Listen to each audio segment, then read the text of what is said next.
Buenas tardes, compañeras, compañeros, profesor. Nosotros somos el equipo número 13, el equipo final. Está conformado por las compañeras Roxana García Martínez, Carla Surizadaí Gutiérrez Cruz y un servidor, José Alfredo Elizalde Magaño. El tema que nos tocó a nosotros es sobre jurisprudencias basadas en concesiones. Vamos a presentar tres jurisprudencias que creemos que fueron muy relevantes sobre el tema de las concesiones. Yo iniciaré con la principal, que es irretroactividad de leyes, de acuerdo al artículo quinto transitorio del decreto de reforma legal en materia de concesiones mineras y de agua, publicado en el Diario Oficial de la Federación, que no vulnera dicho principio. Esta es una tesis con el registro digital 2031094. La instancia fue la primera sala, fue de la 11ª época en materia administrativa constitucional. La tesis es la primera, diagonal J218, diagonal 2025, como les repito, de la 11ª época. Y pues la fuente que tenemos sobre esto fue la Gaceta del Semanario Judicial de la Federación, libro 52, agosto de 2025, tomo quinto, volumen 1, página 812, y el tipo pues es, como les comentaba, jurisprudencia. Ahora bien, vamos a ver cuáles son los hechos sobre esta jurisprudencia. Según los hechos, diversas empresas titulares de concesiones para la explotación y exploración minera promovieron juicio de amparo reclamando el decreto de reforma legal en materia de concesiones mineras y de agua, publicado en el Diario Oficial de la Federación el 8 de mayo del 2023. Sobre cuál fue el criterio jurídico, la primera sala de la Suprema Corte de Justicia de la Nación determina que el artículo quinto transitorio del decreto de reforma legal en materia de concesiones mineras y de agua, publicado en el Diario Oficial de la Federación el 8 de mayo de 2023, que permite el desechamiento de solicitudes de concesión, no vulnera el principio de irretroactividad de las leyes. Sobre la justificación, el hecho de que durante la tramitación de la solicitud de concesión minera se modificaran las normas para dejarse de prever los terrenos libres y facultarse a la entidad pública deseche las solicitudes en trámite no implica una violación a la garantía de irretroactividad de las leyes previstas en el artículo 14 de la Constitución Política del país. Lo anterior, pues la previsión que permite que las solicitudes de concesión en trámite en materia minera sean desechadas, no se trata de una regulación que desconozca algún derecho adquirido. Por el contrario, conforme a la teoría de los derechos adquiridos y la teoría de los componentes de la norma, la persona solicitante adquiere la expectativa de que, en caso de colmarse con los requisitos legalmente previstos, podría alcanzar la obtención de una concesión, pero será que se otorgue cuando se adquiera ese derecho a gozar la concesión. Ahora bien, asimismo, porque el supuesto de solicitud de trámite no alcanza la consecuencia indefectible de que sea otorgada la concesión solicitada.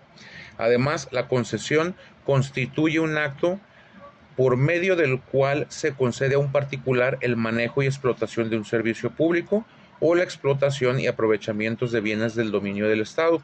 Por tanto, la concesión no se puede concebir como un simple acto contractual, sino que se trata de un acto administrativo mixto en el cual coexisten elementos reglamentarios y contractuales, y en el caso se está frente a condiciones tipo regulatorias que no pueden crear derechos adquiridos. Finalmente, el artículo quinto transitorio tampoco violenta los derechos de seguridad jurídica y derecho de petición, toda vez que no implica la supresión de un procedimiento ni la negativa de acceso a una resolución, sino una modificación de los términos en los que dicho procedimiento debe llevarse a cabo, y no exime a la autoridad administrativa de emitir una respuesta formal, fundada y motivada, en cumplimiento del deber constitucional de atender las solicitudes que presentan los particulares. Ahora bien, ¿cuál fue la resolución en esta jurisprudencia? Pues se concedió el amparo por advertir violaciones en el proceso legislativo, y en contra de dicha decisión se interpusieron sendos recursos de revisión a los que conoció la Suprema Corte de Justicia de la Nación al asumir su competencia originaria, quien revocó la resolución impugnada y analizó los conceptos de violación no estudiados. Esta fue la jurisprudencia que me tocó a mí presentarles, y pues les dejo con la siguiente jurisprudencia que la presentará la compañera Roxana Martínez. Buenas tardes, compañeros, mi nombre es Roxana y yo les voy a hablar sobre una jurisprudencia en base en concesiones. Esta jurisprudencia tiene como nombre Concesiones Mineras, el decreto de reformas en materia de concesiones para minería y agua, que establece que solo se otorgarán mediante licitación pública, así como su prórroga no viola el principio de irretroactividad de la ley. Hechos. Una persona moral promovió amparo indirecto contra el decreto por el que se reforman, adicionan y derogan diversas disposiciones de la ley minera, de la ley de aguas nacionales, de la ley general de equilibrio ecológico y a la protección al ambiente y de la ley general para la prevención y gestión integral de los residuos.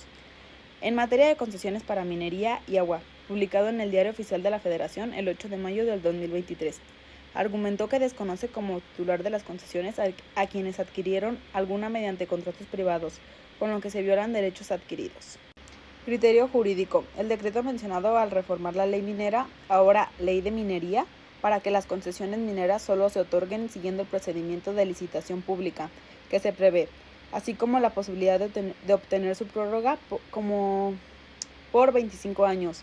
No viola el principio de irretroactividad de la ley, pues la regulación anterior no incorporaba un derecho adquirido a la esfera jurídica de la persona concesionaria, sino solo una expectativa de derecho. Justificación. Una norma transgrede dicho principio cuando modifica o altera derechos adquiridos o supuestos jurídicos y consecuencias que nacieron bajo la vigencia de una ley anterior, lo que no sucede cuando se está en presencia de meras expectativas de derecho, de situaciones que aún no se han realizado o de consecuencias no derivadas de los supuestos regulados en la ley anterior. Que la ley de minería prevea, en su artículo 3, en concurso de licitación pública como requisito para otorgar concesiones mineras, cuando antes la reforma no otorgaban sobre el terreno libre al primer solicitante, en tiempo que cumpliera los requisitos establecidos en la propia ley, y en su reglamento, en su diverso 15, que las concesiones se podrán prorrogar por una sola ocasión por 25 años, cuando antes la reforma se permitía que fuera hasta por 50. No transgrede el principio de irretroactividad de la ley prevista en el artículo 14 de la Constitución. Por lo tanto, no existe un derecho a que la normatividad deba permanecer estática.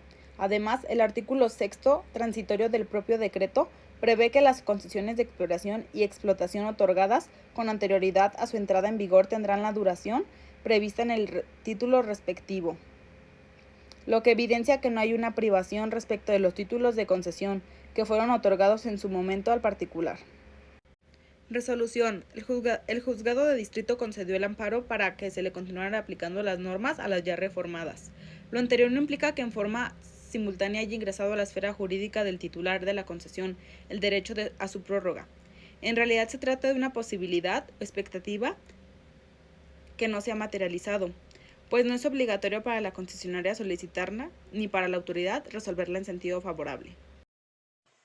Buenas tardes, compañeros. Yo les voy a hablar de una jurisprudencia que se trata de la extracción ilegal de minerales o sustancias mencionadas en el artículo 64, fracción 1 de la Ley de Minería, que transgrede el principio de taxatividad.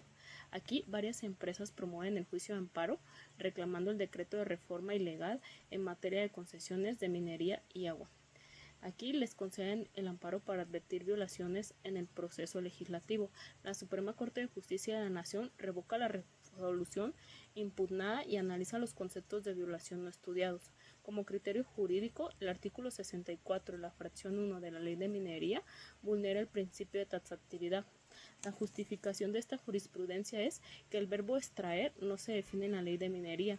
La actividad se menciona dentro de la explotación, no precisa de manera particular su significado. Bajo estas consideraciones se viola el principio de taxatividad. La resolución que da la Suprema Corte de Justicia de la Nación es que se concede el amparo para advertir violaciones en el proceso legislativo. La Suprema Corte de Justicia de la Nación asume su competencia y revoca la resolución impugnada y analiza los conceptos de violación no estipulados.